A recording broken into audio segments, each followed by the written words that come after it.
अस्सलामुअलैकुम, this is Syed Jamal Shah with JS learning solutions. आज जिस पोम का इंतखाब मैंने किया है वो सेकेंड ईयर कराची बोर्ड की जो बुक चेंज हुई है 2025 में, उसकी एक पोम है। उस पोम का नेम है if, which is written by Rudyard Kipling. Okay, Rudyard Kipling इसके राइटर हैं और ये एक मोटिवेशनल टाइप की पोम है समझ लीजिए। और इसमें मोटिवेट किया जा रहा है, लाइफ को कैसे डील करना है इसके बारे में मुख्तलिफ़ चीज़ें बताई हैं और किस तरह कोई भी शख्स जो है वो कामयाब हो सकता है, ये तमाम की तमाम चीज़ें इसमें बताई गई हैं। ये रुडयार्ड किपलिंग की थोड़ी छोटी सी जो है वो इन्फॉर्मेशन है, समझ लीजिए कि हल्की फुल्की सी बायोग्राफ़ी तो खैर नहीं कहेंगे, हल्की फुल्की इन्फॉर्मेशन है। ये आप इसका स्क्रीनशॉट ले लीजिए और फिर इसको आप बाद में जो है वो याद कर लीजिएगा। ये इम्पॉर्टेंट पॉइंट्स हैं, समझ लीजिए। अब हम चलते हैं डायरेक्ट पोम की तरफ, ठीक है। पोम स्टार्ट होती है इफ़ से, क्योंकि इसका टाइटल ही इफ़ है। अब मैं इसको वर्ड बाय वर्ड ट्रांसलेट करता हूँ, ठीक है, विदाउट एनी फर्दर डिले, ताकि ये थोड़ी सी लेंदी पोम है, ताकि इसमें ज़्यादा टाइम ना लगे। If you can keep your head when all about you are losing theirs and blaming it on you.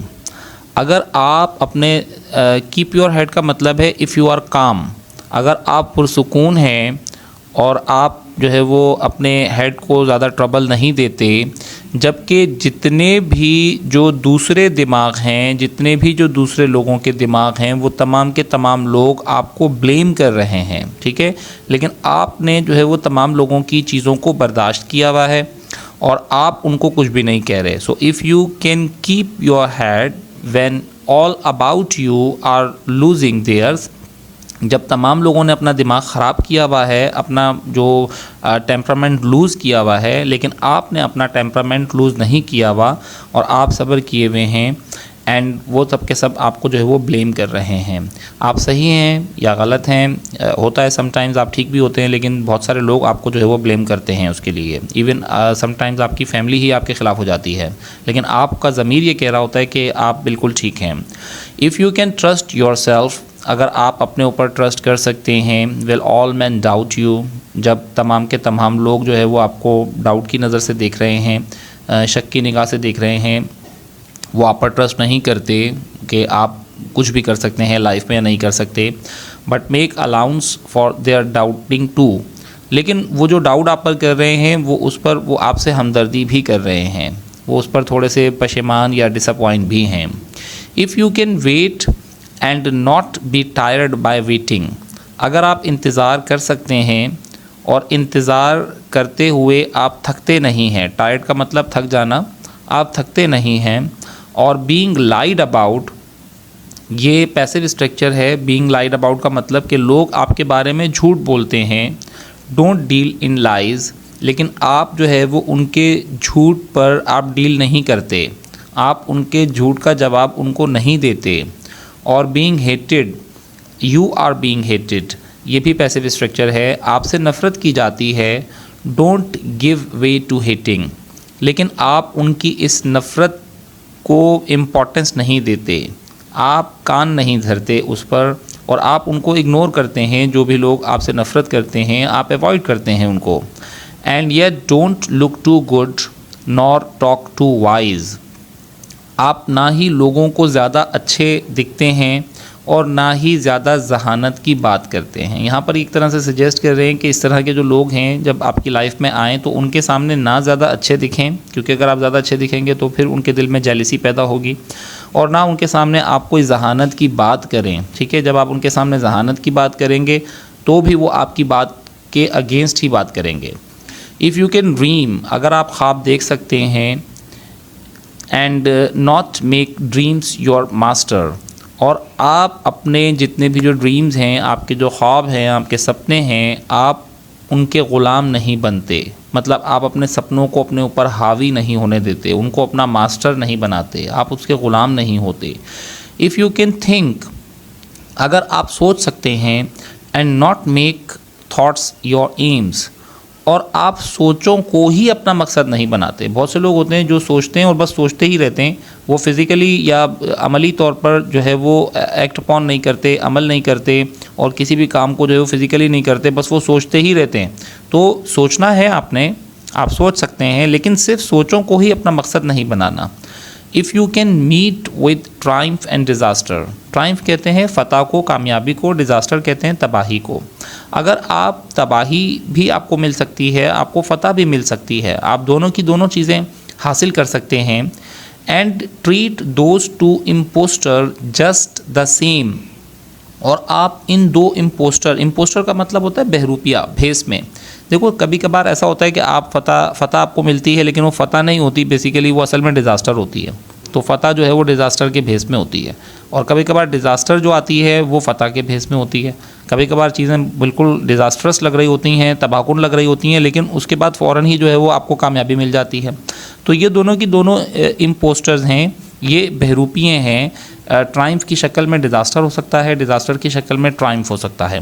And treat those to impostors, आपने ट्रीट करना है इन दोनों चीज़ों को, चाहे फ़तह हो, ट्राइम्फ हो, या आपके पास डिज़ास्टर हो, इन दोनों को ट्रीट करना है जस्ट द सेम, बिल्कुल सेम अंदाज में। फ़तह पर बहुत ज़्यादा जो है वो ढोल नहीं बजाने, मतलब उस फ़तह को भी जो है वो अपने हद तक रखना है, और अगर डिज़ास्टर हो तो उस पर ज़्यादा शोर नहीं मचाना कि मैं तो तकलीफ़ में आ गया, परेशानी में आ गया, उसकी आप कंप्लेन करना शुरू कर देंगे, ये भी नहीं करना। If you can bear to hear, अगर आप बर्दाश्त कर सकते हैं सुनना, the truth you have spoken, वो तमाम सच जो आपने बोले हैं। Twisted by knaves to made a trap for fools, ठीक है, ये वो झूठ, वो सच जो आपने बोले हैं उनको जब लोग, नेव का मतलब होता है दुश्मन, आपके दुश्मन जब उसको ट्विस्ट करके, मतलब उन झूठों में अपनी कुछ बात, आपकी उस सच्चाई में कुछ बात जो है वो अपनी बात मिलाकर और उसको गलत तरीके से बयान करते हैं। To make a trap for fools, जो बेवकूफ़ होते हैं उनके लिए इसमें ट्रैप होता है। बेवकूफ़ लोग जो होते हैं वो ऐसे लोगों की बातों में आ सकते हैं, तो ना आपने ऐसे लोगों की बातों में आना है, और ना ही जो दूसरे लोग इस तरह के झूठ आपके बारे में जो बोला जा रहा है आप वो सुन रहे हैं और आप उनकी बातों में आ रहे हैं, या वो उन लोगों की बातों में आ रहे हैं, तो ये चीज़ गलत है। हमें आपको जो है वो बर्दाश्त करना है। अब देखिए पहली लाइन में ये लिखा हुआ है, if you can bear to hear the truth, अगर आप बर्दाश्त कर सकते हैं वो सच जो आपने बोले हैं, तो आपके अंदर बर्दाश्त होनी चाहिए। चाहे कोई आपका दुश्मन जो है वो किसी को बेवकूफ़ बना दे, ट्रैप कर ले, या ट्विस्ट कर दे, आपके सच आपकी सच्चाई को ट्विस्ट करके पेश करे, इसमें आपको जो है वो सिर्फ़ और सिर्फ बेयर करना है, बर्दाश्त करना है। और watch the things you gave your life to broken, और उन तमाम चीज़ों को, जो तमाम चीज़ें आपने अपनी ज़िंदगी को दी, आप उनको टूटता हुआ देख सकते हैं। And stoop and build them up with worn out tools, आप झुक सकते हैं, स्टूप का मतलब झुकना, एंड बिल्ड दैम अप, और आप उन तमाम चीज़ों को जो ब्रोकन हो गई हैं आपकी लाइफ की, आप उनको दोबारा से तामीर कर सकते हैं। विद वॉर्न आउट टूल्स, अपने जो पुराने औज़ार हैं, टूटे फूटे जो औज़ार हैं उनके साथ। वैसे वॉर्न आउट जो है वो थके हुए के लिए या परेशानी के लिए भी इस्तेमाल करते हैं, लेकिन यहाँ पर जो है वो वॉर्न आउट टूल का मतलब है कि जो आपके टूटे फूटे जो औज़ार हैं, आप दोबारा से उन औज़ारों के साथ अगर आप जो है वो उनको रिपेयर कर सकते हैं, तो आप अपने तमाम चीज़ें जो टूट गई हैं उनको आप रिपेयर कर सकते हैं। If you can make the one heap of all your winnings, अगर आप एक, वैसे हीप कहते हैं ढेरी बनाने को ना, अगर आप एक ढेरी बना सकते हैं या एक पहाड़ी, छोटी पहाड़ी खड़ी कर सकते हैं अपनी तमाम विनिंग्स का, जो भी चीज़ें आपने लाइफ में जीती हैं उनका, and risk it on one turn off pitch and toss, और आपके अंदर इतना हौसला है कि आप अपनी तमाम विनिंग्स को जो है वो मतलब गिरता हुआ देख सकते हैं। तमाम जो विनिंग्स की जो पहाड़ी है उसको टॉस होते हुए, उसको गिरता हुआ देख सकते हैं। अपनी तमाम कामयाबियों को जो है वो नाकामी में तब्दील होता हुआ देख सकते हैं। And lose and start again at your beginning, beginning का मतलब एट योर एट स्क्रैच। अगर आप हार गए हैं, लेकिन आप में इतना हौसला है कि आप दोबारा से उन तमाम चीज़ों को शुरू कर सकते हैं, बिगनिंग से दोबारा से कर सकते हैं। And never breathe a word about your loss, और आप एक भी अल्फाज नहीं कहते अपने उस लॉस के बारे में, अपना जो भी कुछ आपने खोया उसके बारे में, ठीक है। तो समझ लीजिए कि आप कामयाब हैं। If you can force your heart and nerve and sinew, अगर आप फोर्स कर सकते हैं, ताकतवर बना सकते हैं अपने दिल को, अपने नर्व का मतलब होता है बर्दाश्त को, एंड सिन्यू कहते हैं मसल्स को, फोर्स को, ताकत को, पोटेंसी को, पावर को, हिम्मत को, ठीक है, अपनी हिम्मत को। तो इसके मैंने बहुत सारी मीनिंग्स आपको बता दी। To serve your turn long after they are gone. और जब ये सारी की सारी चीज़ें, क्योंकि आपने अपनी जो है वो अपने सही वक्त में अपने आप को इतना ताकतवर बना दिया कि आप बर्दाश्त कर सकते हैं। नर्व, हार्ट और सिन्यू, 3 चीज़ें इन्होंने लिखी हैं कि जब ये सब चीज़ें चली जाएंगी आपके पास से, तब भी आपके पास इतनी हिम्मत हो कि आप चीज़ों को बर्दाश्त कर सकें। और ये चीज़ें जब जाने के बाद या कमज़ोर पड़ने के बाद भी, to serve your turn long after they are gone, इनके जाने के बाद भी ये आपको सर्व कर सकें, क्योंकि इनको आपने इतना ज़्यादा ताकतवर कर दिया है अपने आप को। And so hold on when there is nothing in you, और तब भी आप अपने आप को बरकरार रख सकें, होल्ड कर सकें जब ये चीज़ें आपके पास नहीं हों।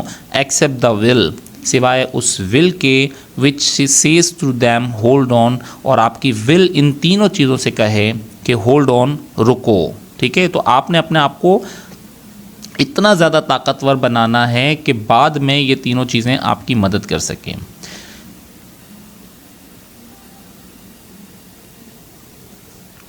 If you can talk with crowds and keep your virtue, अगर आप भीड़ में, क्राउड में बात कर रहे हैं और उसके भीड़ में भी अपनी बात, यानी कि जो वर्च्यू है, आपकी जो अच्छी बात है, सही बात है, वो करने से आप नहीं कतराते, ठीक है।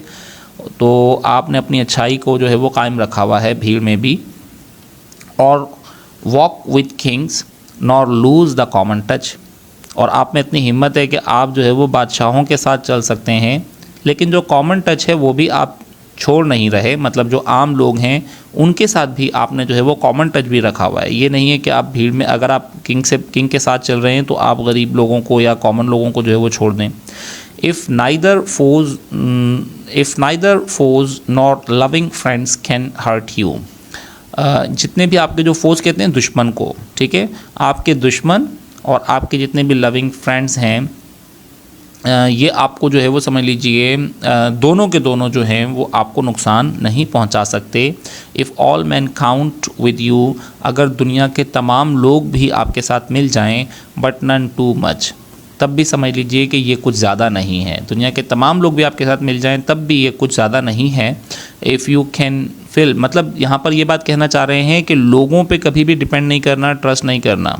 आपने अपनी क़ुव्वत इरादी पर ट्रस्ट करना है, आपके अंदर कितनी क़ुव्वत है, कितनी विल है, उस पर ट्रस्ट करना है। वो कह रहे हैं दुनिया के तमाम लोग भी मिल जाएं, बट नन टू मच, तब भी ये कुछ ज़्यादा नहीं होगा।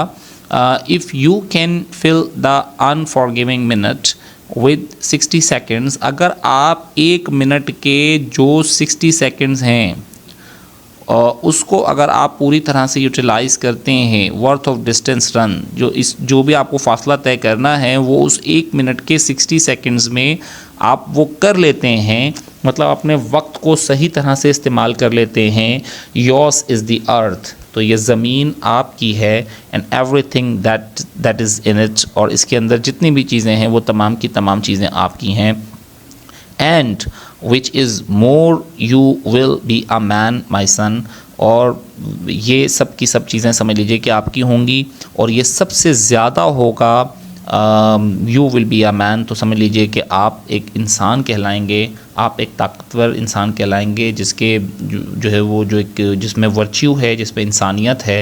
my son, मेरे बेटे, इस तरह से करके इन्होंने रुडयार्ड किपलिंग ने जो है वो आपको मुखातिब किया है। ये एक बहुत ही मोटिवेशनल पोम है जिसमें जो है वो ख़ुद एतमादी पर जो है वो ज़ोर दिया गया है कि आपके अंदर सेल्फ़ कॉन्फिडेंस होना चाहिए, आप ख़ुद से ही सेल्फ़ मोटिवेटिंग होने चाहिए समटाइम्स, और किसी पर डिपेंड नहीं करना चाहिए दुनिया में, ना दुश्मनों पर ना दोस्तों पर। अपनी विल पर भरोसा करना चाहिए, अपनी ताकत पर, अपनी हिम्मत पर भरोसा करना चाहिए, और अपने आप को जो है वो समझ लीजिए कि अपने ऊपर ट्रस्ट होना चाहिए। तो ये सारी की सारी चीज़ें इसमें लिखी हुई हैं। आई होप कि पोम आपकी समझ में आ गई होगी। Take a good care of your self. अल्लाह हाफिज़।